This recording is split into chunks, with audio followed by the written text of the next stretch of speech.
Listen. We're in the Champions League. We're in the Champions League. Finishing top 3. We're in the Champions League. Where's Liverpool? Not there. Where's Chelsea? Not there. Where's Spurs? Not there. Oh my God!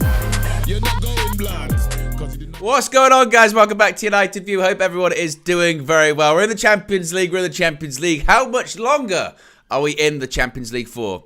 We'll have to wait and see, certainly. We're going to find out tomorrow. It's win or bust. Win away against Galatasaray and we stay alive. Lose and we're out. It's just that simple. You've got to win. Even a draw, don't do anything for us. We need to win. And plenty of questions were asked of Erik ten Hag, and he was joined by the captain of Manchester United, Bruno Fernandes, at Carrington ahead of the trip to Istanbul tomorrow evening in the Champions League. It's actually the early kickoff tomorrow as well. It's that 5:45 p.m. kickoff, which is a bit of a pain for quite a lot of people, isn't it? Because, you know, a lot of people don't even finish work by that point, or they might be travelling back from work, so it's one of those pains never. But it doesn't matter. It doesn't matter. All the important thing is the win. That's what we need to have. We need to have a win. So there you go. Be sure to smash a like on the like button. Be sure to subscribe, bottom right-hand corner. We've got lots of questions, lots of answers, lots of quotes to get into ahead of tomorrow's big Champions League clash as everyone files in, as we're a little bit early. But, hey, for how often we're late, I'll take being early. I'll take being early. I mean, a lot of time with these Champions League press conferences, particularly the away ones. Now, this one, they didn't do what sometimes they do, which is fly out and then do the press conference in the evening. They did it first at Carrington, did the open training session, did the press conference, and then they'll probably fly out later on today. When they have to fly out and then they have to do the press conference, sometimes they can be quite late because, I mean, when you're traveling by air, a lot of the time you can get delays, you get traffic, etc., etc., etc. So that's not chance today. We're early. We're full of questions and we're full of answers as well. So let's get straight into it because actually it was a really interesting press conference. As mentioned, Ten Hag joined by the Manchester United captain himself, Bruno Fernandes. And the first question was put to the United captain. It was by Simon Stone, who said, Bruno, I can't even bother to do the Simon Stone impression. He said, the club, while you've been here, have worked very hard to get into the Champions League. How much of a blow would it be if you didn't qualify for the next round? And Bruno Fernandes said, quote, for us, it's really important to be in the Champions League. We want to be one of the best clubs in Europe. It's disappointing if we don't go through, but I'm not thinking about that at the moment. Basically saying, you know, we're only thinking about winning. The focus is on winning the game. The atmosphere will be intense. We want to be in these stages. Big stadium, big atmosphere, and the focus is on winning, which is what you've got to be. Realistically, you can't. Us as fans will go into the game going, you know, are we going to go out here? And I'm sure naturally in the back of the players' minds, they'll be thinking, you know what it's like if you play football. You go into matches thinking, are we going to win? I don't know if we're going to win, etc. But when you're in front of the press, you know, you can't. There is something to be said about having that mentality of not even thinking about defeat. That's not even entered my mind. All I'm thinking about is winning. Because the moment I think or I let into my mind that we could lose, I can't remember the exact quote, but there was a quote about, I think, which boxer was it? It might have been someone like Chris Eubank Jr. or something like that. I mean, I know it's not the best sort of point of reference, but basically the mindset was if you're training and you're at the gym and you're doing the work on the treadmill and you go, look, I could stop this right now. I'm tired. I'm defeated. You know, I'm having a difficult day. I'm having a difficult training session. I could stop now. But the problem is that if I stop now and that thought enters my head and I actually give in to that thought now, then what happens if that thought gets into my head when it's actually the match, when it's actually the fight? And it's kind of the same thing when it comes to the players for this game, isn't it? If you think now, hey, there's a possibility we could lose and, you know, we just won't be good enough tomorrow. If you accept that thought now, what happens then tomorrow if that enters your head during the match, right? So you have to have that mindset of, no, it's just all about winning. The focus is on winning. That's all we can do. Focus on the win because that's exactly what we need tomorrow, a win. Nothing else matters, certainly. Now, the next question was put to Erik ten Hag, the follow-up, and it was, Erik, since you last played Galatasaray, have you improved? And Ten Hag said, yes, we've won games, we're more stable, we're stepping up, but also, so have they. I'm sure they have improved as well.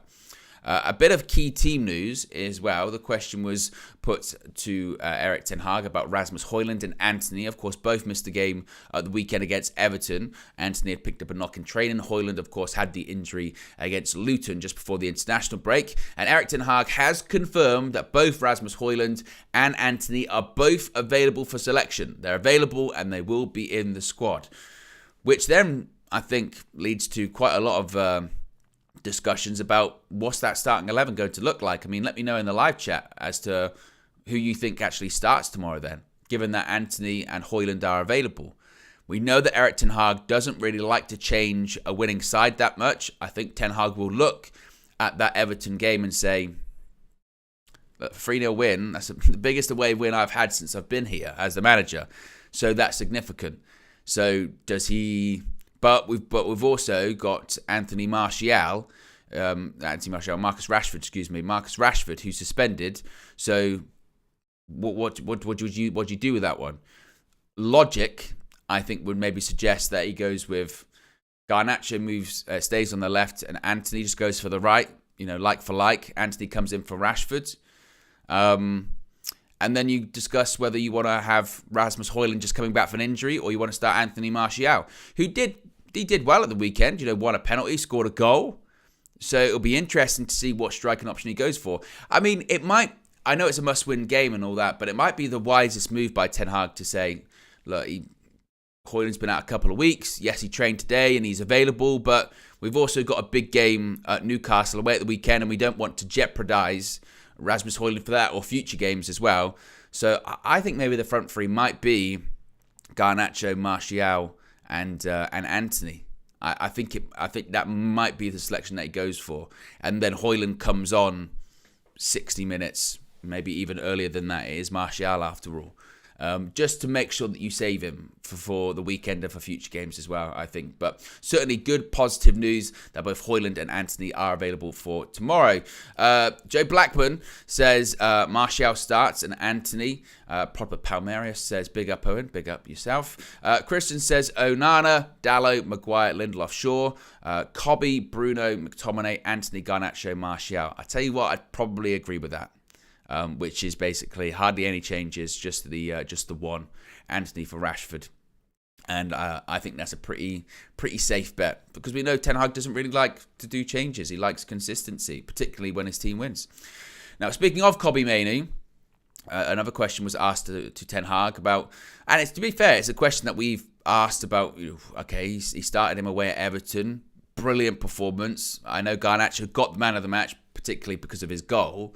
But I think most people would probably agree that Kobbie Mainoo was the man of the match. I mean, he's best United player on the pitch by a mile. And the question was, okay, you play him away at the Premier League against Everton, but different kettle of fish, going away to Istanbul, Galatasaray, hostile atmosphere, welcome to hell. Are you concerned that you're throwing him at the deep end? I mean, it was only just his first Premier League start at the weekend. Is there any concerns about starting him in such an important game? And Ten Hag said no. If the players are good enough, they are old enough. Simple as. And you know what? He's right. He absolutely is right. The same way that you want to protect certain players, particularly young players, and you want to shield them from as much adversity as possible, and again, make sure you protect them. He's right. If they're good enough, you play them. It doesn't matter if you're 18 or you're 38. If you're playing well, if you're good enough, and you're contributing to the team, which Kobbie Mainoo is, immensely in the last game. And also, when you look at the midfield options that we've got, of course he's going to start. We've got no Casemiro. We've got no Christian Eriksen. That's two already gone. And then with your midfield options that you've got there, we've got no Mason Mount. He's injured. That's another one gone. So that's three big senior players all not available. And you look at the options that you have left. Do you really want to go to Galatasaray away from home and have McTominay and Amrabat both in the midfield?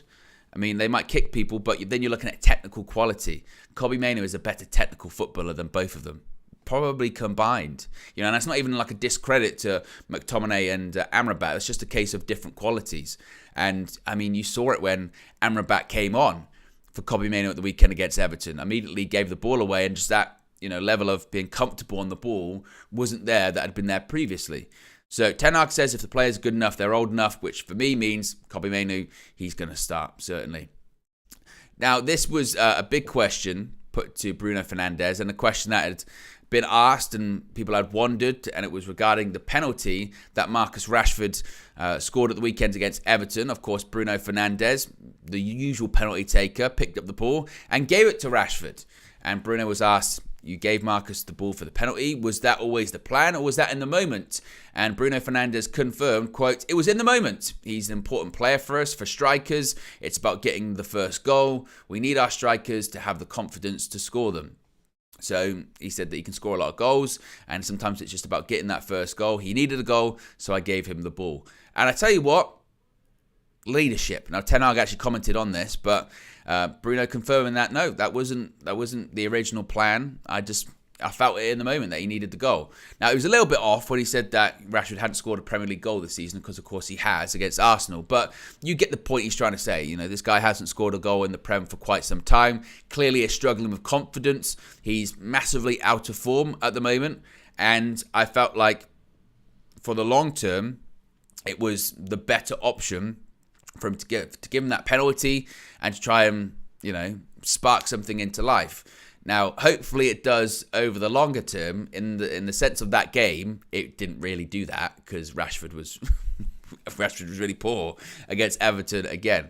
I believe he did say on social media, though, that he dedicated his goal to, I think it was a cousin or a late cousin who passed away, or it might have been an uncle, I forget. But certainly meant a lot to him.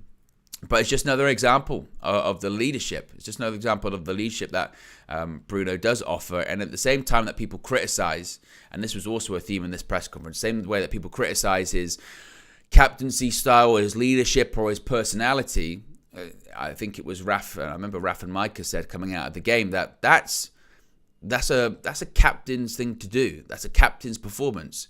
And I think it was Paul Ince on TalkSport. Shocker. But he's saying that that Bruno wasn't a leader, or he wasn't a very good captain. And I was thinking, well, that's fair enough to say maybe earlier on this season when things aren't going well. But when you've literally, just days ago, given a teammate an opportunity to score from 12 yards out because it's best for him, when you've got an assist for the third goal, when you were the pass that won the penalty as well, that gave it to Martial so he could be fouled, and that's how he won the penalty. There is, I do think some of the criticism towards Bruno Fernandes and his, captaincy style, or just in general, is just purely because people don't like the personality. People don't like the personality, and people don't like the moaning or the whinging, and I get that, and it is over the top, and you'd rather he cut it out. But my stance on it's always been that I don't know if I want to change Bruno that much. Could he cut things down? Absolutely. Absolutely, he could cut things down. But at the end of the day, I'm not sure I'm comfortable saying, like Bruno said, I have to always play on the edge. That's how I play. And for all of the slander he gets, when he doesn't play, and I know it's very rarely, but you do notice it. And again, he put in a captain's performance at the weekend. No doubt about that. And he deserves credit for it. Now, Eric was then asked, the results have not been good away from home in the Champions League this season. What gives you confidence? And Ten Hag laughed. He was laughing when the journalist asked this question, because I think, and his point he was trying to make is that the goalposts always get shifted with Manchester United. He said, quote, last year we couldn't win away from home. Now we can't win at home. We know what we can do and we are confident. We know how to deal with it, the hostile atmosphere. And basically he was saying, you always bring up these things. You bring up last year, you can't win away from home against the top 10, which to be honest, still not kind of really there, Eric. But now you're talking about winning away from, can't win at home. Then you talk about can't win away in the Champions League. He says, actually, the last few away games we've had in the league have been hostile environments, which I'll go, Everton, I'll give you that, hostile environment. Burnley was the furthest thing from a hostile environment. It was quiet. Fulham, certainly again, was the furthest thing from a hostile environment. It was quiet.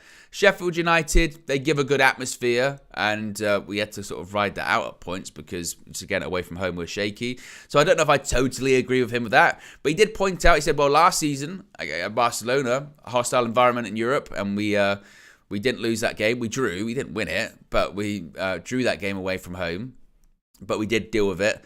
But as we always say, like, Eric can weave in and out of certain things, can't he? Because he will talk about those things in the past, and then he will say later on in the press conference about sort of negatives in the past. It's in the past, we got to move on. So we can't focus on that stuff in the past. We need to move on. It's about the future. It's about the present, which is true. It absolutely is true. So it's a bit of both sometimes, isn't it, with that kind of stuff. But in terms of the league, our recent away form has been pretty good. But tomorrow, I mean, it's another level, isn't it? It's one thing to win away from home against Everton Goodison Park, which again was a hostile atmosphere. Absolutely no doubt about that. But Istanbul, Champions League, must-win game away from home. That's another level. It's another level in terms of intensity. It's another level in terms of, again, the hostility that will be there. And the players have to manage that. And that does worry me because there were points of the game on Sunday against Everton where I just felt like we're not managing this game very well. We're not managing, the game management isn't there, particularly in the first half. In the first half, we scored the goal, Garnacho won the goal, and then Everton, it felt like there was a period where it was just wave after wave of attack, and it felt like this isn't sustainable. Eventually, Everton are going to score. Surely they're going to capitalise on this. And you were just sort of begging the senior players, just, again, keep the ball. Have some possession for 5 minutes. Slow the game down. Manage the game. And that's one thing in that game. Tomorrow, you have to do that. There will be points where the atmosphere is so intense and it's so all-consuming, and that's when your senior players have to manage that game. You have to take the sting out of it.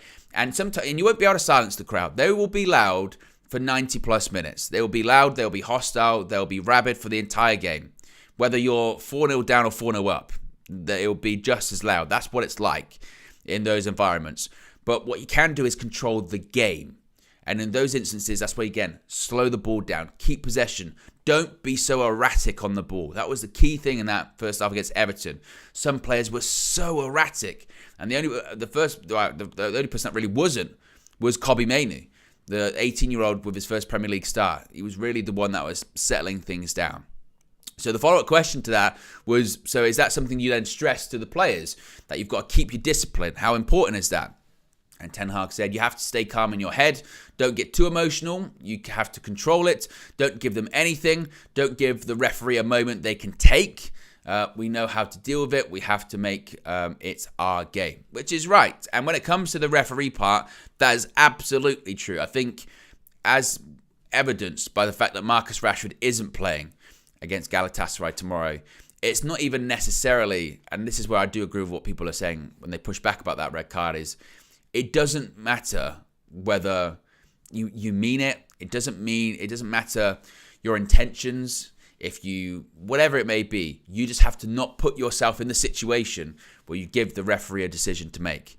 Because in the Champions League, in European games, the threshold is far different with that atmosphere. If you could put in a tackle that actually in reality isn't actually all that bad, but because the crowd makes a lot of noise, because the intensity is there, because the referee is trying to do their best to sort of manage the hostility in the game as well and try not to get too emotional, they can sometimes lay down a marker. You can get yourself a silly yellow card for no reason, or maybe even worse. So you have to make sure that, again, you manage your discipline, manage the situations you put yourself in, and just make sure that you manage that pressure effectively as well. What's the chat saying at the moment? Let's take a look. What else we got here? Larry says, do we really need to play this game? Galatasaray's hostile environment is different from Everton. Let's cut our losses and stay home. What a defeatist mentality, Larry. You've always got to play. Whether or not you believe you can win, whether or not you think you're going to win, you've always got to try. If you don't try, then you're definitely not going to succeed, are you? You know, you might as well. You've always got to give it a go. You know, you miss every shot you don't take. What's that phrase? I'm paraphrasing a bit. It doesn't sound as inspirational when I said it, but there you go. Minna's in the chat. Says, big up everyone. Big up Minna on the full view last night. Of course, that's out now. You can subscribe to our channel too. Put Minna's in the chat, members. Minna's in the chat. And put Good Vibes John in the chat. Good Vibes. That's the latest emoji, isn't it? The latest emoji, the Good Vibes John emoji. Get Good Vibes and Minna in the chat right now. How many likes are we currently on to? We're only at 44 likes. If you haven't already, click the like button. Be sure to subscribe as well. Bottom right-hand corner. And you won't miss a single thing. Still to come up later on today is the match preview as well. Next question to Ten Hag was a bit like winning at Everton. How much of a boost for the development could the team be if indeed you won at Galatasaray? And Ten Hag said, well, of course it could help, but I didn't really think in scenarios. We just have to do it. First, we have to win. Then we see what it will do with the team. The same as we beat Everton, a difficult game in that environment. If you can beat them, it can give you confidence. Which is true, to be honest. I think that this is what I was saying yesterday on the full view, that I'm almost, these two away games that are coming up, Galatasaray away, Newcastle away, and we're all like, I'll tell you what, tough. Very, very tough, isn't it? But if you had to pick one that you feel like is more likely that United would win, for me personally, I'd lean more towards the Newcastle one, just because I know they're very, very good at home, Newcastle, but they've got a lot of injuries, and our form in the Premier League is significantly better than the form in the Champions League. So there's mileage we can get out of that. Champions League away from home, look, we've only got one win in the Champions League this season. That was Copenhagen at home. The rest we've all lost. We've lost our two Champions League away games thus far against Bayern and Copenhagen. So there's not a lot to suggest that maybe we are going to win. And the atmosphere in Turkey historically is very, very difficult. But as Ten Hag was saying, if we can get a result, and we talk about inspiring belief into this team, talk about inspiring or building momentum. And we spoke about that yesterday in the full view as well. Is momentum building? When you've got in the Premier League 5 wins out of 6, your biggest away Premier League victory, was it 3 consecutive clean sheets? You know, goalkeeper's not conceding goals, he's making saves as well. You know, that's significant. And I don't know how many times I've said it, that being this all-conquering team and playing this miraculous, incredible and attractive football, it doesn't come overnight. Because if you look at our best patches of form last season, we just built up momentum very steadily. We built up momentum by winning games 1-0, by nicking games 2-1, coming out of it going, performance wasn't great, but keep building that momentum, And if we were to win tomorrow, it's a massive, massive, massive step in building the momentum. Now, conversely, obviously, if you lose and the manner of the defeat, that could be really detrimental to United, because we saw what happens when we go into a hostile environment like away at Sevilla last season and completely collapse. It's quite difficult to recover from that, and it leaves a big scar. But scars do heal, and United have to use that scar of last season in a hostile environment, and they need to overcome it. And to an extent, when we played Copenhagen, I think we did, because again, if Rashford hadn't got sent off, it's a completely different game, isn't it? I know if buts and maybes, and the people point out, rightfully so, just because you go down to 10 men doesn't mean you should surrender a 2-0 lead and collapse the way we collapsed. And I get that and that's fair. But I do think that opening 20, 25 minutes, well, actually it was longer than that. It was like 40, wasn't it? 40 minutes in the game against Copenhagen. I think that's room for positivity, certainly. Next thing up again, it was kind of circling back to the penalty situation with Rashford in the Everton game. It was asked about. This was quite curious actually, because the question was asked to Ten Hag, but Bruno kind of intervened on this one. So the question was, Bruno gave the penalty to Rashford. Is that fair play to Bruno? And Bruno said, "Can I cut in? Can I answer this one?" He kind of cleared up, also saying, "Yes, I gave Rashford the penalty in the moment, but just to be clear, we have a list of penalty takers. There are no sort of numbers as this person takes the penalties, takes penalty, if not this person, that person. Basically, we just have a list. We have a list of people in the game that are, if we get a penalty, one of these people will take a penalty. You know, you basically make it up on the pitch. You figure it out on the pitch. He said, when I arrived at the club, Marcus was actually taking penalties and he was respectful when I took my first ones, and he said, keep taking them. It's not important who takes it. The manager puts a piece of paper out there. Or for that game, it was me and Marcus. It doesn't have to always be Bruno or always be Marcus. I could have taken it and I could have missed. Marcus took it and that's it. It's 50-50. And Ten Hag said, well, look, it's not 50-50. First of all, it's great leadership. You understand your teammate needs a goal, and I'm sure Bruno would have made it as well. We've got confidence in both. Both would have scored the goal. Rashford scored the goal, but it's a display of great leadership, which it is. So you've got Ten Hag right there backing his selection for captaincy, saying, look, this guy's a leader. It's great leadership. He doesn't have to do that. Many other player would maybe be selfish, think of personal goals and personal stats, and he actually spoke about his own stats a bit later on, Bruno Fernandes, saying that it's part of the reason that he thinks that he's sometimes criticised, because he set the expectations obviously so high with the numbers that he did when he came through the door. But he's right. It's absolutely great leadership. And you see your teammate needs a goal, and you go, there you go, I'm giving you one on a silver platter. There you go. Take it. And he did. And the follow-up question to Ten Hag about that was, is that an example of why Bruno is the captain? And Ten Hag said, one of them, yeah. So absolutely Ten Hag backing his captain and saying that he displayed great leadership there. Now the next question to Erik Ten Hag was about Kobbie Mainoo, saying, do you welcome the attention on him or do you worry about that? And Ten Hag said, quote, we are very pleased, but it is one performance. You have to do it on a consistent base. We are confident he can do it, but you have to prove it. You are only as good as your last game. And this is where you get into that territory of trying to balance all of these things, isn't it? Because there was a lot of praise for Kobbie Mainoo coming out of the game at Goodison Park, and rightfully so, because, again, he was man of the match. He was brilliant that day. He was absolutely Man United's best player on the pitch for me by a mile. And because he played well, because he was the true man of the match, he deserves praise for that. You're allowed to go, I tell you what, this kid, 18 years old, first Premier League star ever, away from home, and he was sensational. Fantastic, and what a huge amount of potential he's got, because it's not the first time we've seen him play well. Throughout pre-season, in games that granted weren't competitive games, but they were against significant teams. The game against Arsenal in New Jersey at MetLife Stadium, he was tremendous. So it doesn't feel like a one-off when it comes to him, certainly. So you're allowed to say, I tell you what, I think this kid's really got it. He's really, really special, and I think he's got a lot of potential. And then I understand the desire from some to say, yeah, don't overhype, don't overgas. You're saying this player's going to be the next this, and this. You're saying he's going to be that. You get gassed off one performance. And look, to an extent, those things that I've said there, they are right. And Ten Hag said it yourself, it is one performance.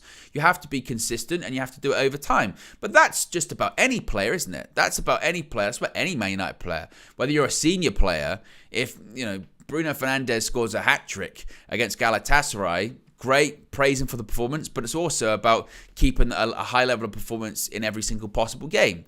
So both situations are kind of right there, but I don't really subscribe to the thing of you're not allowed to praise. And sometimes that's what it kind of feels like, doesn't it?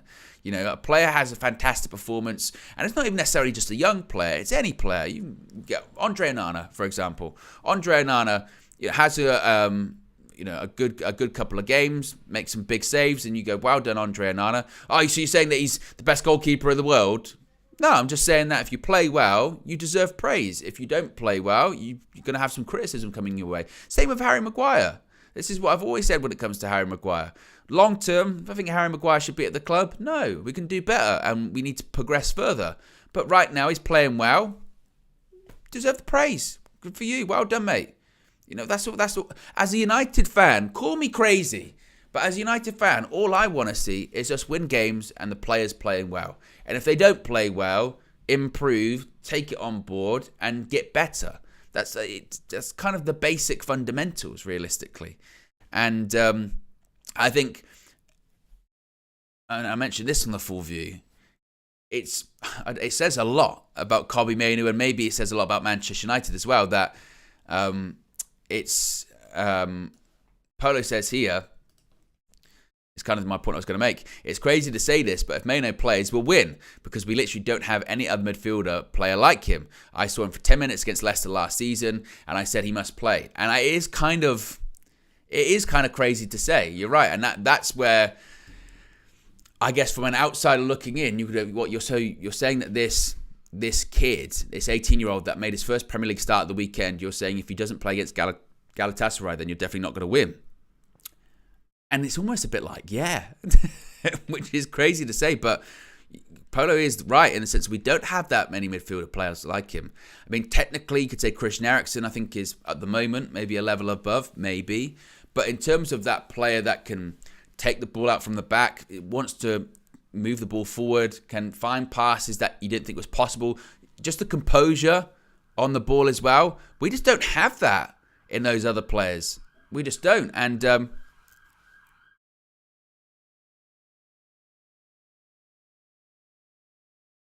sirens in the chat. Sirens in the chat. We don't have those kind of players. So he is so important, but at the same time, got to manage him just because he's young, but also got to manage him because of his injury as well. That's critical and crucial. So the next question to Ten Hag was then, but how do you look after a young player like that? And Ten Hag said, well, enjoy it, but keep the focus on the game.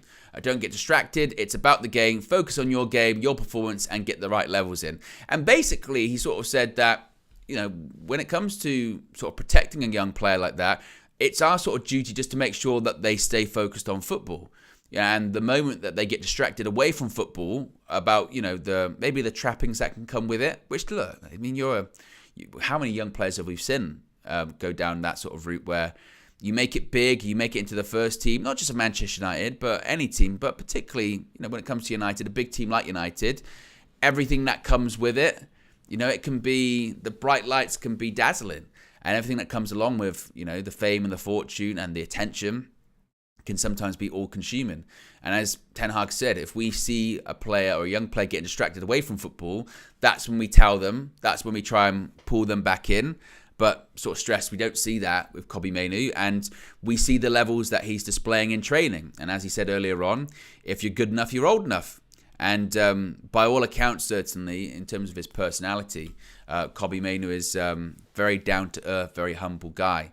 And I, like I said at the weekend, I'm almost in a way glad that he didn't get the man of the match against Everton, because sometimes you get man of the match and you have to do media and you have to do the interview, and it's probably not the worst thing in the world that he's not doing interviews. It's not the worst thing in the world that he's not having to answer questions on the microphone. I think the longer that they can protect him and sort of shield him from the media and shield him from the spotlight, I think the better. And I think the way that United have handled him thus far is the right thing to do. Eventually the time is going to come when he's going to have to be talking to the media and doing that kind of stuff, but the less of it he can do, probably the better, I think, as well. Because any kind of Manchester United starlet or youngster, once the media get a hold of you, they'll want you, they'll want you, they'll want you, they'll want you. And if United can manage that effectively, I think that's the wisest thing to do. Next question. We got a twofer. We got a twofer today. It's two. Just like London buses, you get not one siren, but two. I've said to Josh time and time again, I want the Owen siren emoji. I want the Owen siren emoji in for members because, I mean, particularly for these kind of streams, it's needed. You need it. Josh, where is it? I've seen it. And it's almost like it's fabled at this point, because I was in the room when Josh created the Owen siren. It is there, but it's just not been put up there. Damn. Next question. I mean, what are we saying? Odds on a third siren in the stream? I mean, we've got, how many questions we got left? 1, 2. We got like 3 or 4 questions left. What we saying odds in terms of another siren? I feel like there's another one coming. I don't know if I get through the rest of the stream without there being another siren. Araya says 2-1 favourite. Feels like it. Feels like it might be. Joe Blackman says one more. I feel like there might be one more in the stream. We'll see. If you haven't already clicked the like button, by the way, guys, we still haven't got 100 likes, by the way. So if you haven't already clicked the like button, and be sure to subscribe while you're at it, bottom right-hand corner. Next question came from Beth from United Stand. Big up, Beth, and big up all of the fan channels. New media that are able to ask questions in the press conference, ask some good questions here. Always will shout out. Jesus, I keep doing that as well. I keep breaking my fucking microphone. I'm talking with my hands too much. I'm doing this all the time. Focus, Owen. I've been distracted. Bloody sirens. You know, proper old man yelling at the sky kind of situation. Breaking stuff. Distracted. But I'll always big up the fan channels for getting their questions in. Absolutely, whether it's United Stand, Stretford Paddock, or ourselves, or anyone else that does it in the future. So the first question was to Eric Ten Hag. And it was about Facundo Pellistri, saying that Marcus Rashford, of course, he's out with suspension. So does that mean Facundo Pellistri, could he start? And Ten Hag said Pellistri must now become a starter and take that step forward. He has to make the step from a bench player coming in and also having a good impact and to a starting 11 player. We will see how quick that process will do. Yes, so I think... I don't expect him to start tomorrow, in all honesty. I think, as I mentioned, it'll be Anthony. I don't see many changes, to be honest with you. I think that, again, I think he'll largely keep the same team. The only change will be Anthony for Rashford, and actually they'll all be the same. So Pellistri, once again, will be on the bench. I was actually surprised to see him be named on the bench at the weekend, because it had been reported that he was injured coming out of the international break. So... yeah, I was kind of surprised to see him available, but yeah, Facundo I don't think is going to start. But Ten Hag did say he's got to make that transition now, and it's going to be interesting, as Ten Hag said, how quick that process is going to happen. The follow-up question from Beth was to Bruno Fernandes, saying, you've been praised for the great leadership with Rashford and the penalty, but is it frustrating when some outsiders criticise your captaincy style? And he said, quote, I have to deal with that. I understand that the tough part is always coming after the first games, basically saying when I first come in, you know, I can't do any wrong because what I do is different from anyone else. But after the first games, when results and performances aren't always as they should be, I know criticism will come. I know my numbers, when I came in, made me a target.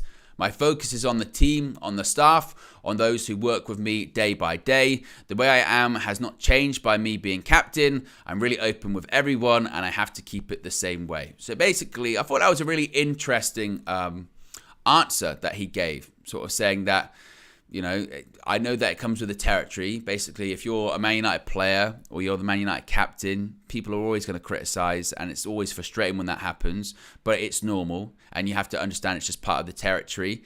And I think he is right when the numbers he put up when he first came in were never really sustainable. I mean, he was incredible.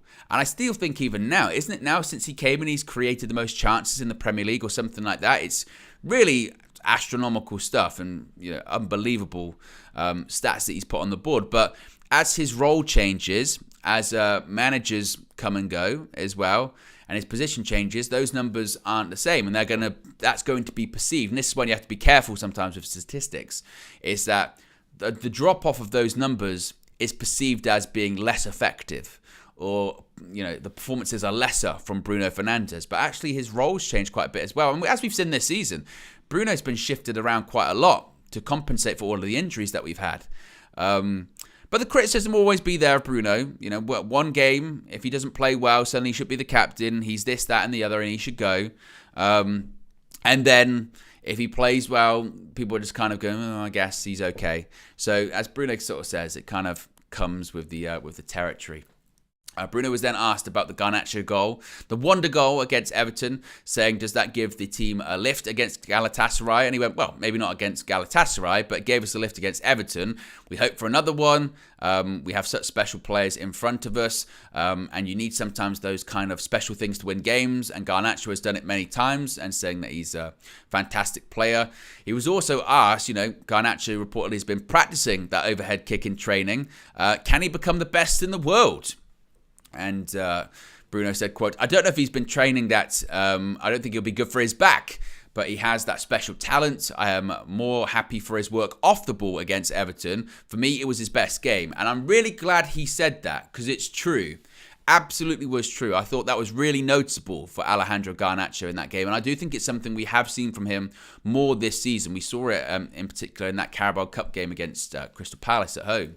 But we definitely saw against Everton at the weekend, is that his work off the ball was much, much, much better. And actually, in comparison to, say, Marcus Rashford, it was quite eye-opening in terms of, right, I think most United fans, they're not expecting you to be perfect every time. They're not expecting you to be able to beat the player every single time or have the perfect pass every time. Mistakes happen, and particularly if you're you're trying to take on people and you're having duels with fullbacks or defenders or midfielders, you're not going to win every single one. Nobody's got a 100% hit rate. But if you do lose the ball, if you do make a mistake, just keep putting in the effort. If you put in the effort, we're with you. I think that's the frustrating thing with sometimes with these other players. They'll lose the ball and it's the body language, it's the reaction, it's the lethargy, it's the jogging.